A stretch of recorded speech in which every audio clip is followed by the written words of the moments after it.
Hello and welcome back to the Work Culture podcast. I'm your host, Jason P. Carroll. Today we have Samantha Howland. She is the Chief People Officer at Gannett, or the USA Today Network, more familiar. She has been in that role for over 8 years and pretty much forever has been ahead of HR in some capacity. So Samantha has a ton of knowledge and experience to bring to this conversation, talking about culture. Samantha, thank you so much for being on. We're excited to have you. Thanks for having me.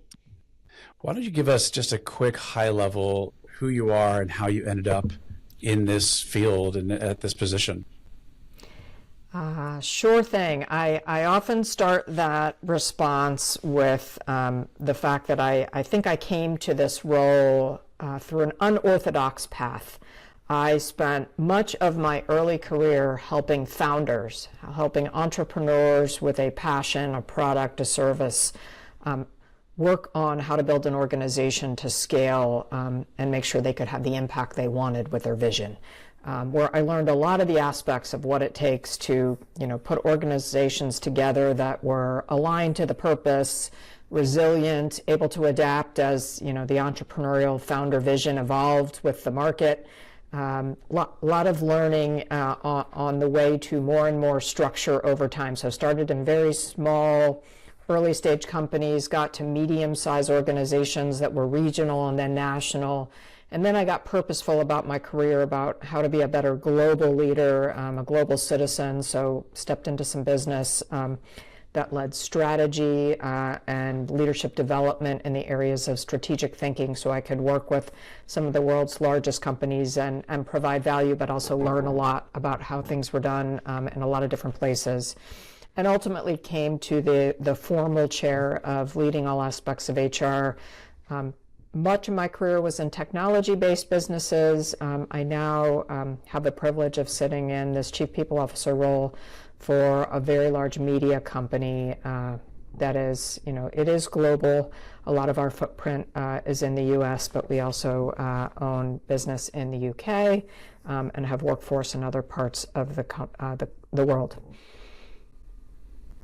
Yeah, that's it is an unconventional path. And you took the Aptive Index assessment, which I got to see the results of, and you are very much the visionary profile. Big picture strategy and not so much people. I mean, not that you're not, caring, but you could take them or leave them, right? It's not, being in all those social interactions isn't necessarily your biggest driver, which is interesting because I see a lot of HR people, they get into HR because I love people. And that's awesome. That's fantastic. But those people aren't necessarily the big high level strategic thinkers. And some organizations really need that. I certainly did when I was the president of Champion in our big growth mode.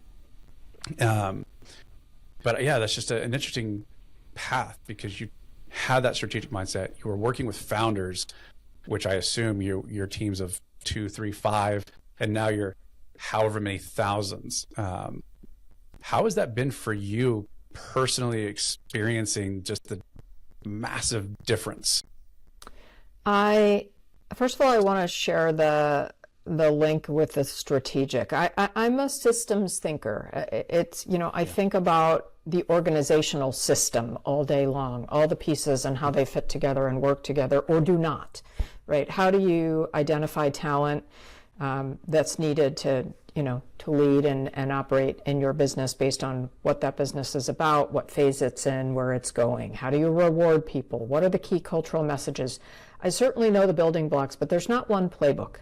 And the design and the execution of an organization needs to align with all of those elements of strategy, of where you are and where you're going.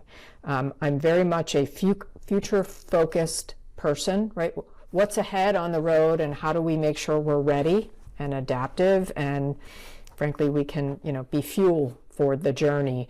And I, having grown up in small organizations, I know that the road can be twisted and turned, and you've got to adapt. You also have usually very constrained resources on the way to figuring it out. So that was great training. and building blocks and skill building to what it takes to lead in a very complex, distributed organizational system, frankly, in an industry that's been disrupted for decades. And, how do we adapt to be a digitally first business model, having, come from hundreds of years of legacy, small organizations delivering community-based newspapers to becoming, one of the largest media providers and engagers of audiences in our country. So those systems approaches have served me as a core and very well to navigating leadership. I want to comment on the people side. The relationship side isn't my first driver.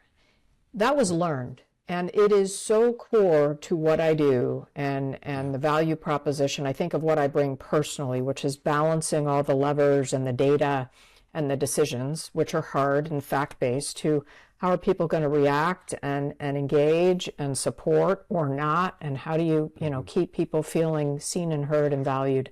I thrive on that. I'm not the technical expert on many aspects of HR, but I am a committed relationship builder. I enjoy the connection. I enjoy understanding what the day-to-day reality is for people in a lot of different roles, and doing my best to take that as data and frankly fuel for fun into the path. I learned it from people that were fabulous at that. They were great sales executives. They were leaders of teams that just revered them, and I watched and I learned and I emulated, and ultimately I think I have embedded that into who I am, and it's made my career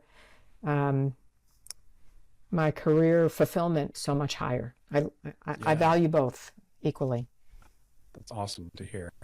And so along those lines, right, we obviously we talk about success, but we ask all of our guests the same question. And so I'll put you on the spot as well, in the hot seat, if you will. What is a mistake that you've made in leadership along the road that you'll never forget? I think a lot of leaders will say they waited too long to make a change they saw as needed. I would say for me that has to do with seeing leadership that frankly just didn't fit values, didn't fit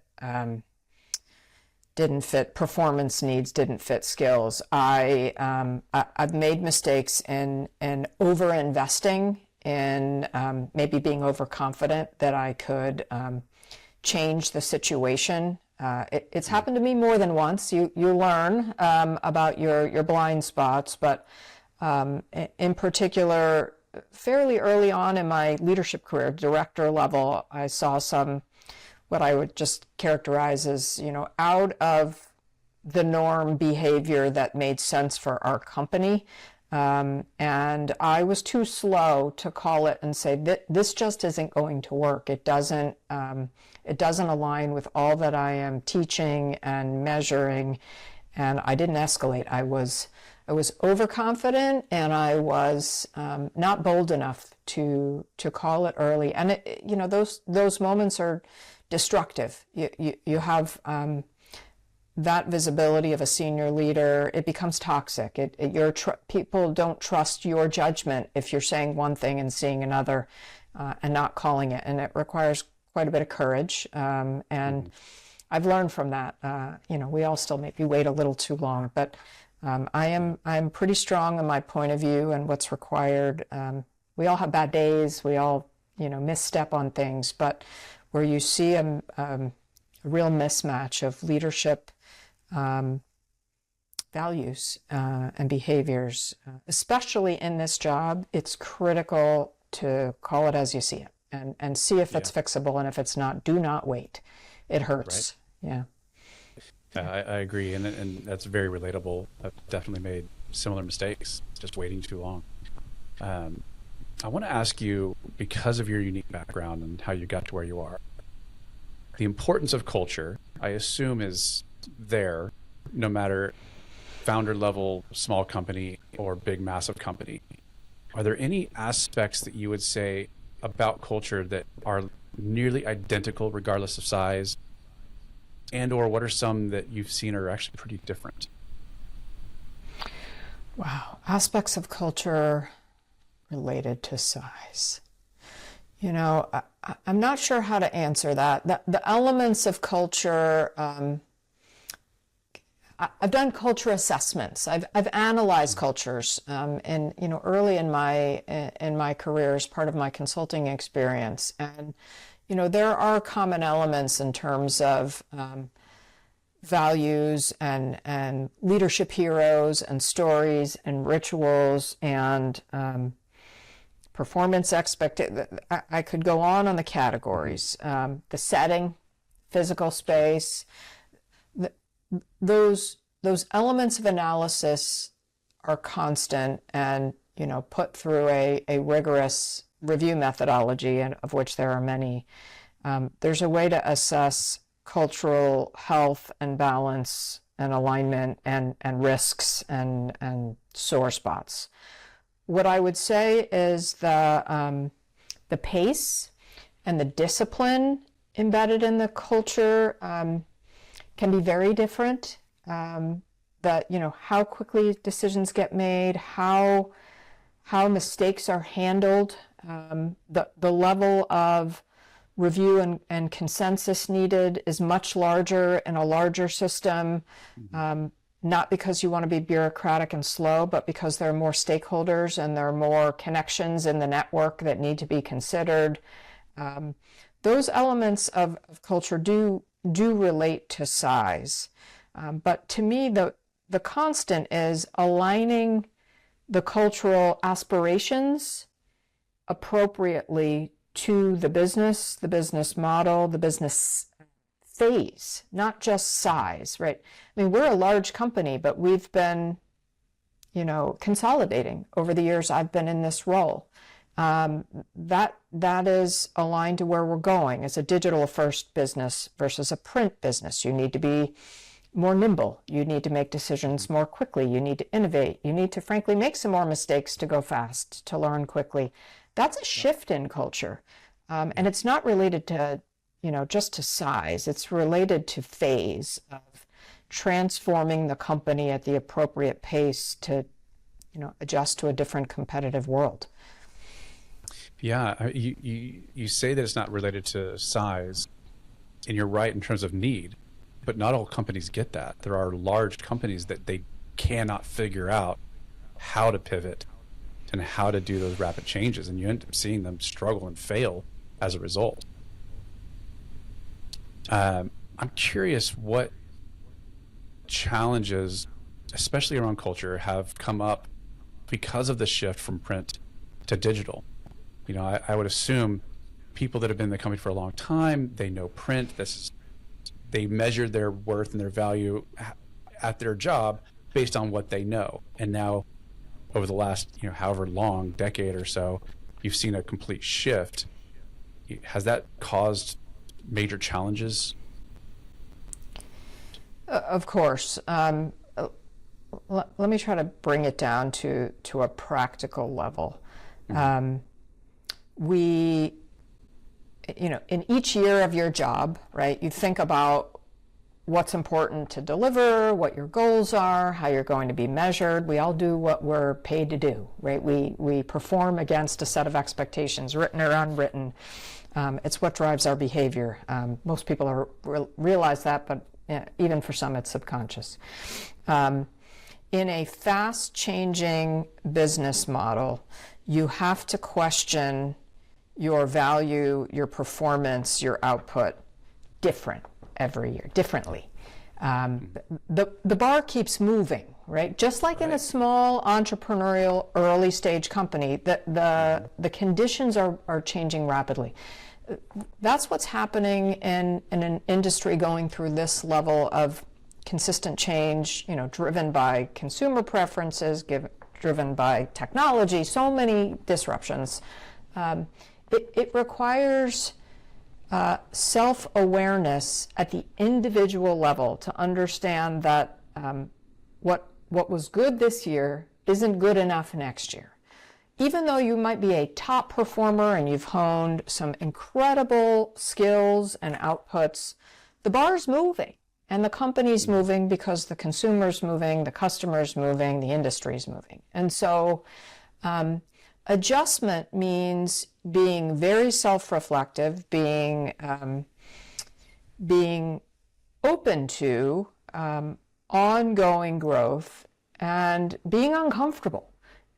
As the bar moves, you're never you don't start the year at the highest level of performance. You start over, right? You are back at the prove yourself, show your growth, and for a very long-term successful industry, those terms were different, right? You had years to evolve your skills. You had more stability in a lot of roles. And now with less of those roles available and the conditions of each of those roles changing, each individual has to be part of this culture of innovation and discovery and experimentation. And that's the hard part. We're not all wired that way. We want predictability. We want to know the rules. We want to do well for the most part. And what do you mean the rules are changing and last year's performance wasn't good enough? That's hard. I mean, that's work. And that's the part that I lean on my early days to apply to this scale and degree of change, that there are ways to help people through that, right? There are tools, there's recognition for the mistakes and celebrating them. There's call outs for teams that have, conquered a hill that you've set out to conquer, maybe not all the way to the top, but way further than we expected, right? So you have to build in the storytelling and the recognition programs for the effort, for the learning, for the experimentation that went well, for the experimentation that didn't, but will fuel the next road. That's the shift, not just celebrate the awards and the best of, but the best learning and the best pivot and the experiment that we can now scale.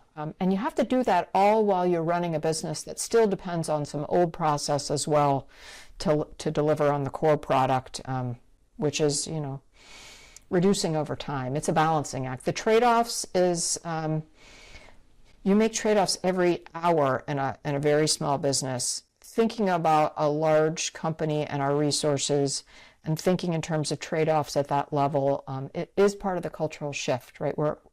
We have to be more conscious of what we stop doing in order to move forward.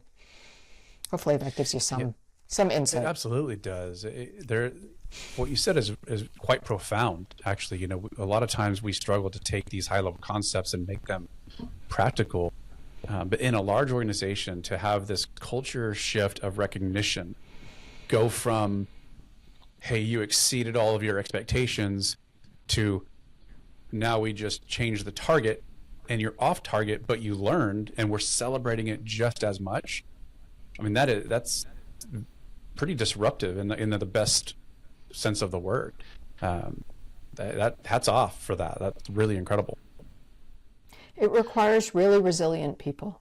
In my interviewing of people at every level, I test for pain tolerance.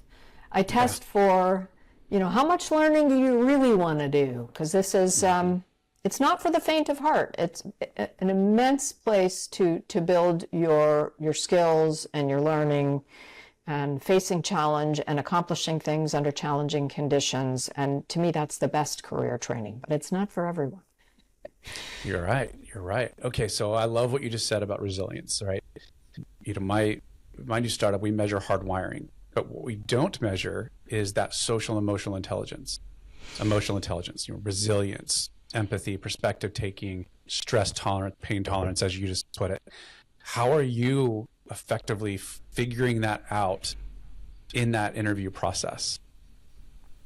Well, doing my best, right? We certainly use data, but I guess I lean heavily on my experience, and I'm always asking questions, behavioral-based questions about where have you overcome, what have you done with that learning, biggest mistake like you lead off with, and the so what of that. What'd you do next time and the next time, and how did you teach other people how not to repeat the mistakes. A lot of it is, and I know we're in a faster change cycle of careers these days, and there are a lot of people that go 2 years here, 2 years there. I do look for duration and how you've overcome something, redone something, had to rebuild something you built, how you dealt with disruption. I push on that. Can you work through multiple phases of the company or department or team situation, not just the one you came into? I'm really testing for, are you paying attention to the external dynamics and how have you adapted your work, the structure of your role, your projects, your out, depending on the job I'm hiring for. But I'm pushing on awareness that context matters, and it's not in the job description year to year that you stop doing this and you start doing that. I push on how people have evolved their work through multiple phases, through encounters with roadblocks, through disruption, all of it. Yeah. Now, you obviously aren't able to hire everyone, so, and, even the best of us get it wrong. So in a company of tens of thousands, you surely have folks with low resilience, folks that really struggle. Like, you can't just throw, you did say make decisions quickly, right? But we also give people second chances and all that. Have you come up with any methodologies, whether it's leadership development or actual programs? How do you help people that already exist in the company who have low resilience or self-regulation or whatever it is, build those skills? Yeah, we're about 10,000, by the way. So not tens of thousands at this point, but just some context. And we have done that. I lean on a lot of traditional methods. You might be, like, mentoring is huge in our business. We have a mentoring platform that we use, and then we can create targeted programs. So, for example, think early career stage in sales and seasoned sales leaders and matching them. Think,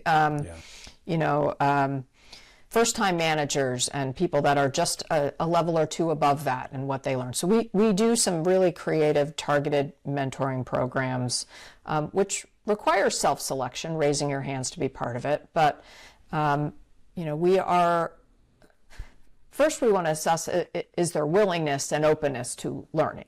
That's a prerequisite to helping anybody through that shift. But we do a lot of programming, mentoring being one of those examples, where we guide the learning experience, and it's as close to the practical day-to-day as possible. So people are getting, support for real-time challenges and feedback. I guess I would say it's also in what we celebrate. I'll come back to what I said earlier, right? Yeah. When you see the recognition and celebration of people and of teams that are breaking things to do new things, that are experimenting and accomplishing, a different approach to the market, or a new product, or a new partnership, and you bring attention to that, there is an obvious and a subliminal message of, this is what's celebrated, this is what's going to get momentum in terms of investment, in terms of promotion opportunities. So there's a lot of communication that goes with that. There's a lot of local, and I emphasize this, we're in dozens and dozens of market. I don't orchestrate this all from some central chair in a corporate office, right? How do you embed these qualities and celebrations and characteristics locally? In a sales team in a particular market, in a newsroom in a different kind of market, in a finance group that's completely virtual but has a big system change to go through. We try to align the program and the mentoring and support mechanism through our HR partners to the situation at hand. Again, it comes to me back to context. It's not one thing. It's got to be relevant for the team or the individuals in the work that they do on a regular basis. And we're pretty complex and varied, so I've got to hone in on the real diagnostic issues and then make sure we're designing for the right solutions. I have a great team of HR business partners that work within our divisions, they know more about, the dynamics of a particular sales organization or a product organization, and they're programming solutions that are relevant and timely for that group. Yeah, I love that too. The mentoring piece, and you did come back to the celebration and what you're actually affirming. You're creating a psychological safety that makes it okay to fail. And that is one of the things missing in a lot of companies of all sizes, is that like easier said than done. I can imagine. Yeah. Especially with all the segmentation that you just referred to as well. You have to have these HR business partners in these divisions or segments that know that business. And I assume they report up to you, and you're constantly having to make sure that they are aligned with that sort of culture, tenant, and mindset.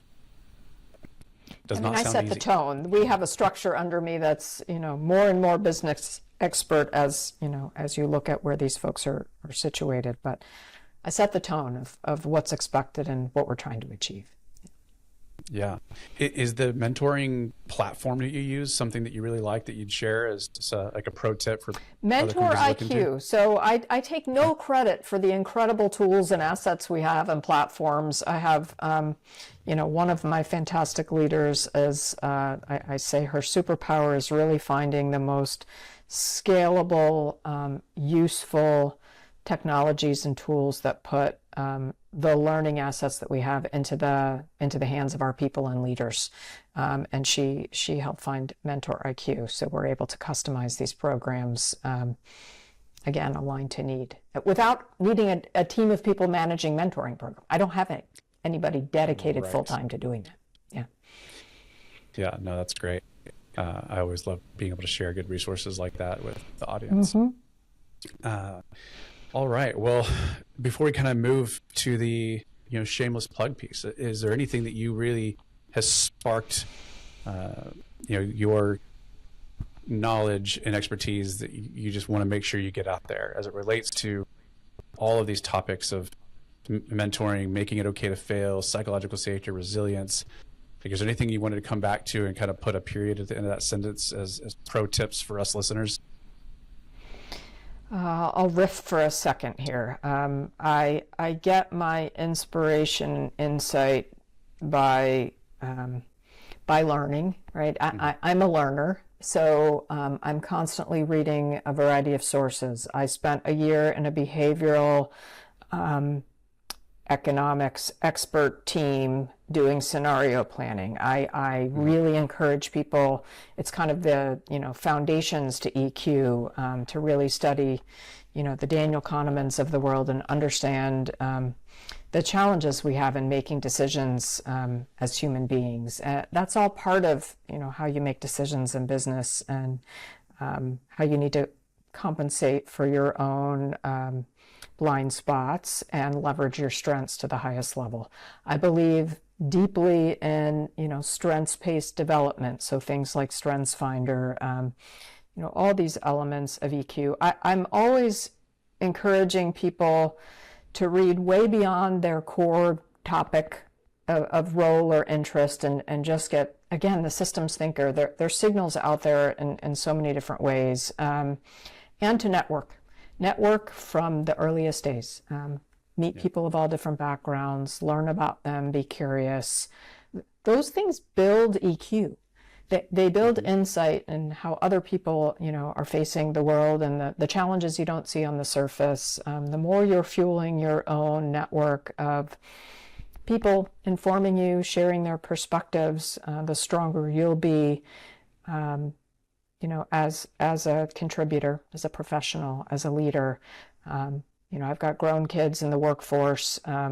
We taught them that early, and I watched they and their peers be really good at it at earlier career stages than I was. I told you I learned the relationship side. Yeah. It's critical in how you show up in your job and as a leader. The more you have that, and by the way, the more safety net you have as you face stuff you've not seen before, as you navigate what's next in your career, you've got to build it proactively. I don't know if that exactly answers the question, but those are two really big things I espouse. I wish I would have. Yeah, I wish I would have heard the networking piece earlier on. I'm learning that now, way too late. And it's not just the network; it's a network of differing perspectives. Right? If we're going to grow that EQ, part of that skill is perspective taking. And if everyone around me is like me, I'm not learning anything. Amen. So that's great advice. That's it. Great advice. Mm-hmm. All right. Well, Samantha, give us your shameless plug. What do you want to put out there, and how can people track you down? I hadn't thought about this one.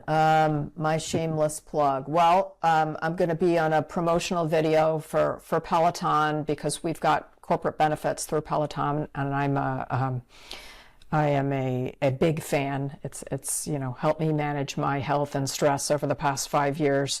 So I'll put a shameless plug out. I'm never on social, for my own stuff, but I was happy to be featured in that.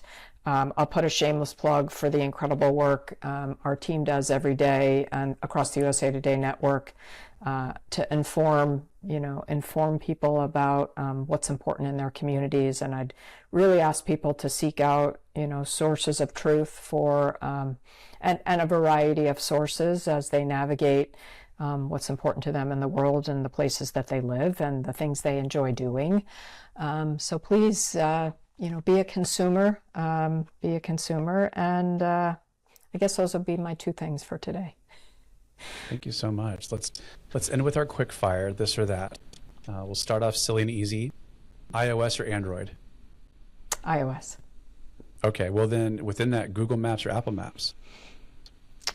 Ooh, that's a debate in the household. Yeah, I'm more on the Google side.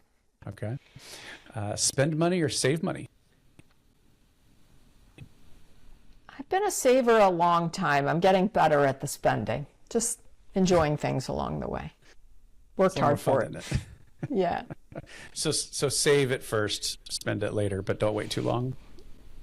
Yeah, that's right. Enjoy the journey. TV series, yeah. TV series or movie? Like, which would I prefer? Yeah. If you're unwinding. I've been obsessed with, short TV series. I like being able to do the 45 to 50-minute chunks, whether I'm going to binge them or do them over the week or the month. I often prefer the episode model these days. There's such great content, too. There's so much out there. Last one, you're in or around Boston, so I'm curious, summer or winter? Oh, man. It's beautiful right now. The swans come back in January, but this place is heaven in the summer, and I live at the coast. So summer in New England, there's nothing better. Love to hear it. Thank you so much, Samantha, for being on the show. This was very insightful, profound, much appreciated. Enjoyed it. Thank you, Jason. Yeah, well, thank you for tuning in. Today, this was, again, Samantha Howland of Gannett, USA Today Network, and we'll see you next time on the Work Cultured podcast. Bye-bye.